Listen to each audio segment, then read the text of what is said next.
Halo guys, kembali lagi ya bersama gua di channel ini.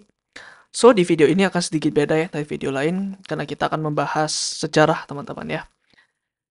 Eh, di video lain kita belajar tentang teknologi, tapi di sini lebih ke sejarah gimana setiap zaman itu ada teknologinya masing-masing ya dan bagaimana setiap teknologi itu men-solve problem sebelumnya gitu. Nah, jadi video ini kita bahas tentang connectivity ya, remote connectivity. Bagaimana sih kita itu dari dulu ya, dari dulu internet atau komputer network itu diciptakan sampai sekarang ya. Ya mau lagi internet lah ya, bukan networking. Internet diciptakan sampai sekarang, apa namanya, kita udah pakai apa aja gitu. Nah, jadi ini lebih ke layer satu ya, lebih ke physical networknya, communication infrastrukturnya itu seperti apa ya. Jadi, eh kita langsung mulai aja ya teman-teman ya. Yang pertama ada telepon ya, teleponi. Jadi start of networking ya teman-teman. Itu untuk di ya pada awalnya sih ada ARPANET ya, di mana itu biasanya untuk militer aja gitu ya. Jadi dulu internet tuh ada tapi hanya untuk militer di USA aja gitu. Jadi setelah itu mau nih coba dikomersialkan ya.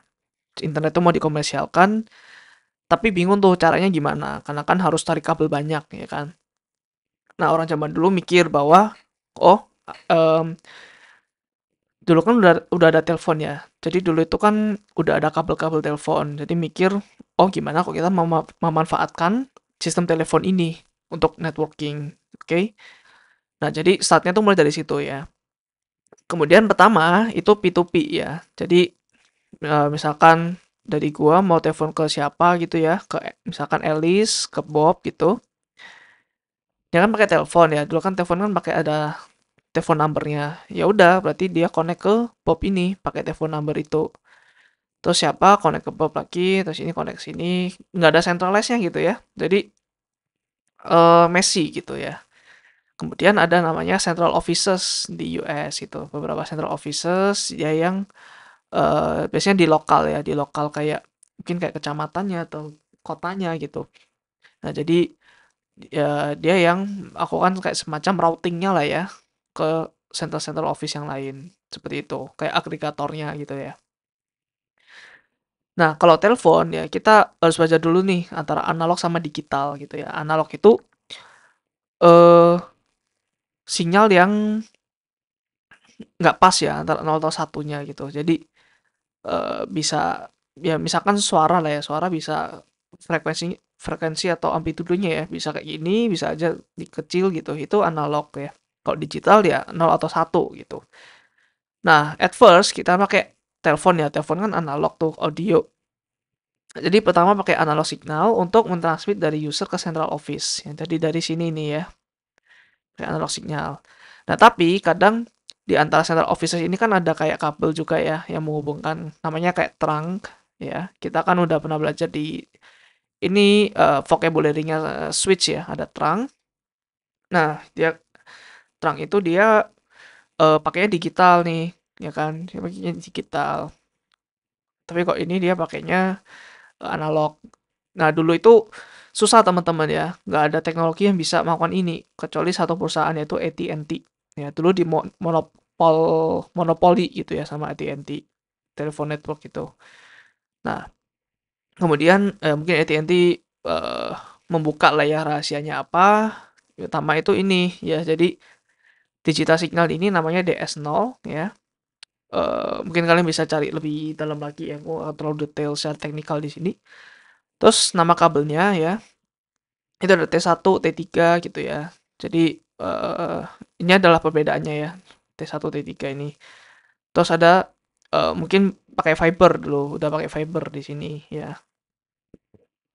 Standarnya namanya Sonet ya, Sonet SDH. Dan ini standar spesifikasinya dari Sonet gitu. Dia bisa OSI berapa itu kecepatannya berapa, OSI berapa kecepatannya berapa seperti itu ya. Nah, kemudian eh ya udah sih ya. Jadi yang paling terakhir itu hanya terminologi aja. Dia jadi central office ke end user itu namanya last last mile di sini ya. Nah, contohnya ini teman-teman ya. Jadi ini ya central office ke masing-masing rumah, ini pakai analog sinyal ya. Terus garis ini ya T1 line ini atau T3 line atau Sonet dan lain sebagainya dia pakai digital nih ya. Seperti itu. Alright. Nah, terus ini masalah lagi nih ya. Masih ada P2P di Central Office Network. Ya, jadi Central Office ini masih P2P teman-teman ya. Jadi Central Office ini kan semakin lama semakin banyak tuh. Jadi P2P dan kita perlu kayak teknologi yang bisa routing ini dengan efisien. Which is kita pakainya WAN ya, udah nggak pakai telepon lagi. Pakainya udah WAN solution ya, wide area network solution. Nah, karena ada WAN ini kita perlu ada kayak protokol yang bisa men-switch paket ya, paket switching protokol yang bisa merutekan data ya. Jadi ada dua macam ya, ada frame relay sama ATM. ATM ini bukan ATM bank ya, ATM itu asynchronous transfer mode. Jadi frame relay itu mirip UDP ya, dia kayak fire and forget, less reliable tapi overheadnya kecil. Kalau ATM dia lebih reliable, quality of service-nya lebih tinggi ya, jadi lebih gampang, bukan lebih gampang, lebih reliable ya. Jadi message-nya nggak gampang putus gitu. Kemudian ATM menggunakan frame range yang kecil ya. Karena frame range-nya kecil, overhead-nya banyak ya, karena header-nya banyak gitu. Nah, that's why menciptakan dulu ada namanya MPLS atau multi protocol label switching. Jadi MPLS ini dia berjalan di layer 2 dan di antara layer 2 dan layer 3. Ada beberapa orang yang mengatakan ini layer 2,5 gitu ya. Idenya adalah untuk memberikan ISP jalan untuk memindahkan traffic melalui switch-switchnya lebih cepat ya. Even mungkin lebih cepat daripada IP di zaman dulu ya, kayak routing-routing zaman dulu gitu. MPLS bisa lebih cepat, mungkin bisa sampai digunakan sampai saat ini gitu ya MPLS. Jadi lebih efisien di routing. Nah kemudian ya karena ada Ethernet ya, jauh lebih cepat, jadi telephony system udah ke-replace sama Good Ethernet ya. Nah ini contoh MPLS ya. Ini layer 2 header, layer 3 header, terus ini frame-nya gitu. MPLS header-nya. Terus ini contohnya nih, ketika dia mau ngobrol ke sini, dia bilang, gue lagi sibuk nih, gitu ya. Jadi, cost-nya naikin 100%, jadi nggak akan ada paket yang nanti ke sini, ya. Karena cost-nya udah 100%, dia bisa update gitu. Oke. Kemudian, ini dial up ya. Ini kita sebelumnya membahas yang bukan last mile ya. Kita bahas teknologi yang di antara central office ini gitu. Sekarang kita akan bahas semua yang berkaitan dengan ini ya, central office ke rumah. Ya, yaitu last mile. Yang pertama ada dial up ya. Dial up itu telepon ya. Jadi dulu kalau kita connect internet kita harus telepon dulu. Ya, ini ya udah built-in di OS ya, bisa nih dial up. Ya. Jadi dulu telepon line itu ada dua ya, ada yang dedicated, ada yang dial up.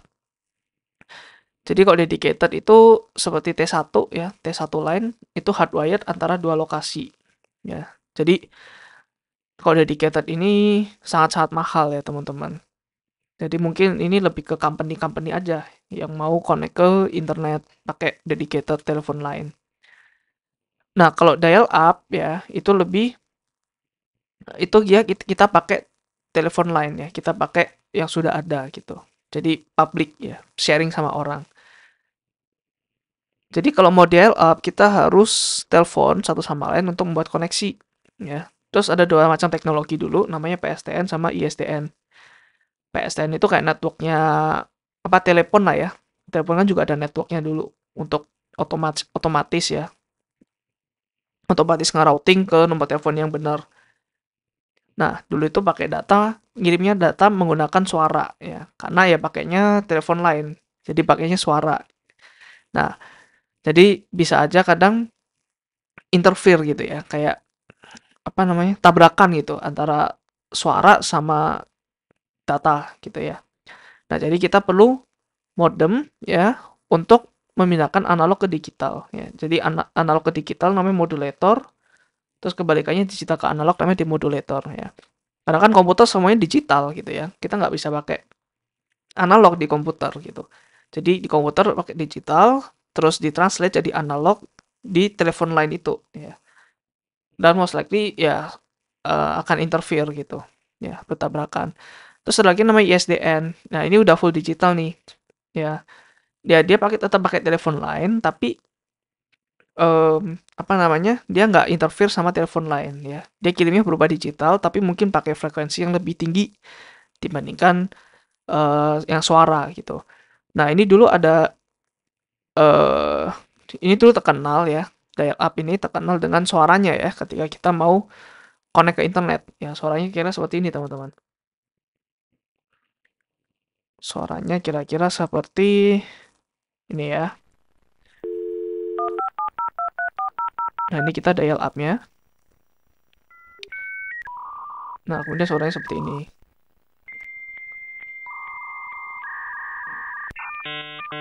Ya, mungkin seperti ini karena bertabrakan ya dengan suara. Dengan telepon maksudnya ya, suara di telepon.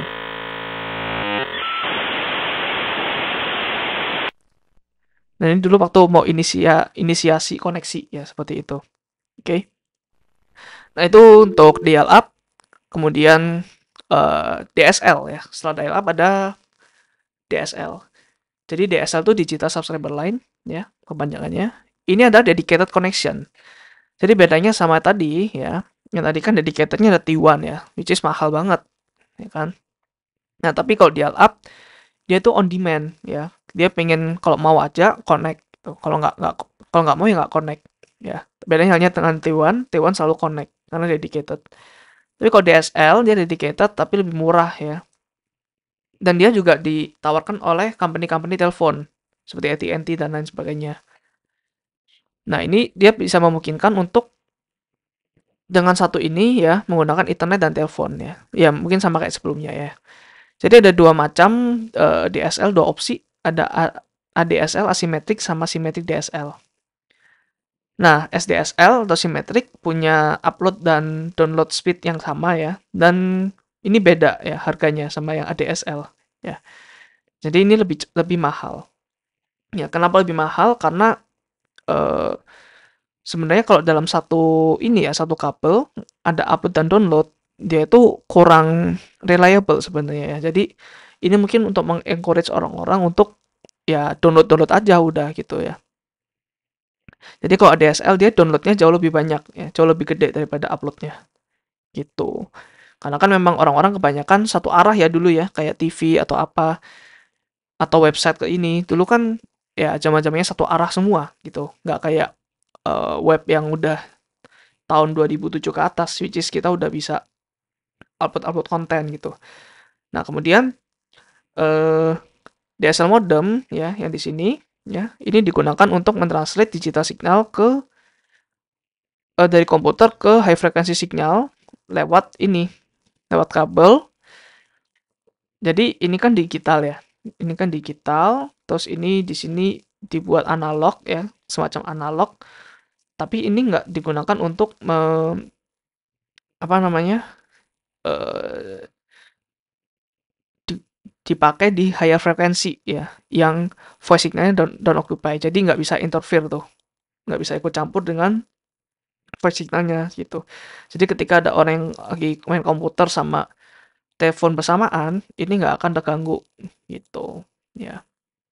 Jadi ini satu company yang sama ya, satu DSL line dari telekomunikasi yang sama, dia ke rumah ya, dia ke sini, kemudian dia ada modem sama POTS filternya. Jadi yang ini ke telepon, yang satunya ke komputer gitu ya. Dan di sini ya, ini namanya kadang ada Denmark point. Denmark. Dimana ini ya, ini semuanya diatur oleh telco ya, oleh telco. Sedangkan yang di sini atau ISP lah ya, dulu namanya telco. Atau yang di sini ini semuanya diatur oleh kita gitu. Jadi ini ada demarcation point di mana tanggung jawab telco udah stop sampai sini ya. Sampai rumah. Ini biasanya ada di tembok-tembok rumah gitu ya. Di luar tembok rumah gitu. Nah, oke. Terus berikutnya, ini teknologi semakin berkembang ya. Nah, dulu orang mikir, apakah ada yang lebih cepat gitu, dan dulu kan, banyak tuh TV-TV udah pakai digital TV kabel gitu. Nah, selain, kabel telepon, ada juga kabel TV, yang di mana udah banyak juga yang pakai. Why not kita pakai yang TV kabel, ya. Dia pakainya koaksial ini nih, gitu. Ya, karena kan TV kabel udah bentuknya kayak data gitu ya, udah nggak pakai kayak, apa, analog, kayak misalkan TV-TV zaman dulu yang ganti-ganti channel gitu. Ya, ganti-ganti channel, beda-beda frekuensi, seperti itu. Ini udah pakai data koaksial. Jadi, ya kita pakai aja lah ya, broadband cable, kayak TV kabel gitu. Untuk kecepatannya lebih cepat daripada DSL. Nah, dan enaknya adalah dia nggak sensitif ke distance. Ya, jadi kalau DSL tuh kadang nggak agak sensitif ya. Dari lokasi kita ke kantor telekomunikasinya. Kalau kabel ini karena pakai koaksial dia nggak sensitif ke distance, jadi mau mau apa jauh pun bisa gitu ya. Jadi konsisten service quality lewat distance yang lebih panjang. Ini kabel company-nya ya. Ini rumah-rumah yang lain, terus ini demarcation point-nya ya. Terus ada kabel modem, terus ya ini komputer kita ya. Jadi ya sama-sama aja sih, mirip-mirip DSL gitu. Tapi ini dia pakai kabel TV dan lebih nggak sensitif ke jarak dan bisa lebih cepat juga secara speed. So why not nggak pakai broadband cable gitu? Ya, karena dulu mungkin kalau kalian ingat zaman-zaman TV kabel juga biasanya pakai internet juga ya. Dua-duanya sekaligus kepaket gitu. Kemudian satelit ya, satelit ini yang mungkin agak beda sama yang lain ya. Jadi use case-nya tuh beda. Jadi yang dipentingkan sekarang tuh bukan kecepatan tapi lebih ke reachability-nya ya, ke remote-nya. Jadi dia bisa meng-provide connectivity lewat komunikasi satelit di orbit bumi gitu ya. Jadi internet akses bisa available di rural dan remote area. Contohnya seperti ini ya, biasanya ada modem, satellite modem, terus ada receiver-nya gitu. Biasanya bentuknya seperti ini ya. Nah, eh yang barusan ya, yang barusan masuk Indonesia ya, itu adalah Starlink ya, punyanya Elon Musk. Jadi dia itu termasuk satelit juga ya. Tapi kenapa baru? Karena dia itu apa ya? Dulu kan satelit itu cuma ada satu teman-teman ya. Satelit itu gede ya. Dulu kan bentuknya gini nih. Ini bumi ya, ini satelit gede ya. Ya ya udah, terus ini kita di sini misalkan pakai satelit tadi, ya udah koneknya ke sini. Terus orang belahan dunia lain di sini ya koneknya ke sini gitu ya. Jadi kadang nggak adil ya, atau nggak bisa kayak load balancing gitu loh. Jadi kalau ini udah apa namanya udah banyak loadnya ya akan lemot juga. Tapi Starlink bedanya dia tuh satelitnya banyak banget ya mengorbit bumi dan dia juga low gitu ya, deket banget sama bumi. Jadi round trip ke sini nggak terlalu jauh gitu ya. Dan ini dia kayak semacam mesh network itu ya antar satelit-satelit yang lain seperti mesh dan ya kita bebas sih bawa itu dimanapun ya, bawa receivernya kemanapun. Receivernya bentuknya seperti ini gitu kira-kira. Nih bisa di residensial, bisa di boat, bisa di kapal ya, bisa mungkin ketika kita lagi hiking gitu di gunung dan sebagainya. Ya, so itu satelit. Mungkin untuk kecepatan nggak bakal secepat kabel ya, karena ya ini kan jauh ya, ini kan jauh banget tuh ke bumi ya, bumi ke satelit kan jauh banget. Sedangkan kalau kabel kan ya apalagi pakai fiber ya, pasti jauh lebih cepat. Gitu. Oke, ini link ya, dia membahas secara detail sih bagaimana satelit itu bekerja gitu ya. Mau kan taruh di description juga ya nanti bisa kalian lihat. Terus cellular WAN ya, ini HP ya yang digunakan oleh mobile phone. Jadi ini HP kita ya. Nah, ini biasanya dia di connect ke tower ya, connect ke tower. Jadi di kota-kota biasanya ada banyak tower-tower kan. Nah, itu biasanya dibeli atau disewakan ke telecommunication service kayak Indosat, Telkomsel dan sebagainya. Jadi di mobile ini dia pakai SIM card ya untuk connect dengan ini. Jadi dia ada nomor kartunya sendiri. Atau ya kadang nggak ada nomor kartunya sih ya kalau pakai travel SIM card itu. Dia connect ke tower ya. Jadi ini sebagai routernya ya. Jadi ini juga ada IP address-nya teman-teman ya. Kalau kalian mungkin hotspot ya, kan bisa hotspot, jadi misalkan komputer kita connect ke WiFi mobil kita, nah itu ada IP address-nya. Ya, terus mobil kita juga punya IP address-nya. Jadi ini kayak router gitu. Ini router. Nah, ini nanti bisa berkomunikasi satu sama yang lain. Ya. Dan ini range-nya jauh-jauh lebih panjang ya daripada WiFi. Ya, mungkin sekitar ya mungkin gua kurang tahu ya, mungkin bisa 1 sampai 3 kilo gitu ya sampai ke sini. Nah, beberapa standar dulu ada banyak ya, GSM, Edge, CDMA, HSPA+, WiMAX LTE. Terus ada juga G, 1G, 2G, 3G, 4G, 5G. Nah, semuanya itu marketing terms ya. Jadi ya detailnya itu sebenarnya ya pembaruan-pembaruan aja, dan mungkin kalau kalian mau baca lebih detail it's okay ya. Coba lihat satu-satu ini bedanya apa gitu ya, tapi gua nggak akan terlalu detail di sini. Nah, di sini ya, ini namanya base station ya, sama kayak router sih sebenarnya. Kemudian nah biasanya instalasi tower-tower ini ada bentuk kayak satu area gitu ya, dalam bentuk segi 6. Nah, terus ini mungkin ada segi 6 lagi di sini.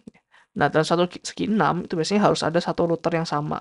Harus ada satu base station gitu. Jadi satu segi 6 ada base station, ini ada base station, ada base station dan sebagainya. Ya.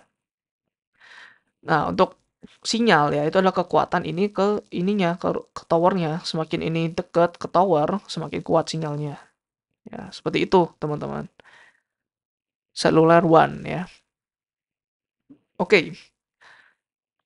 Next, fiber ya. Kita udah familiar dengan ini ya, mengenai fiber optik lebih cepat ya, capability-nya juga lebih banyak, bandwidth-nya jauh lebih besar juga, latency-nya pasti lebih kecil, terus sangat ideal untuk high demand aplikasi ya, seperti streaming, gaming, cloud computing, dan sebagainya.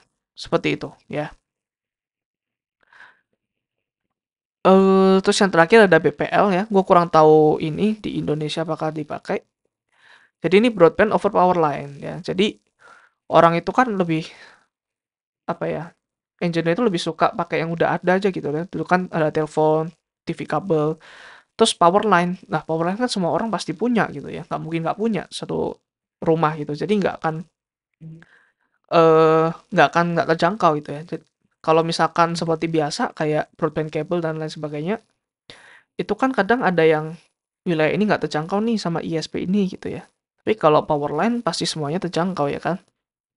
Jadi BPL itu adalah teknologi yang berusaha untuk membawa usable internet akses ke rumah-rumah dan bisnis lewat ini power grid seperti itu ya. Jadi ini ya tiang-tiang listrik ya, tiang listrik, tapi ini bisa lewat internet nih di sini ya, sampai rumah.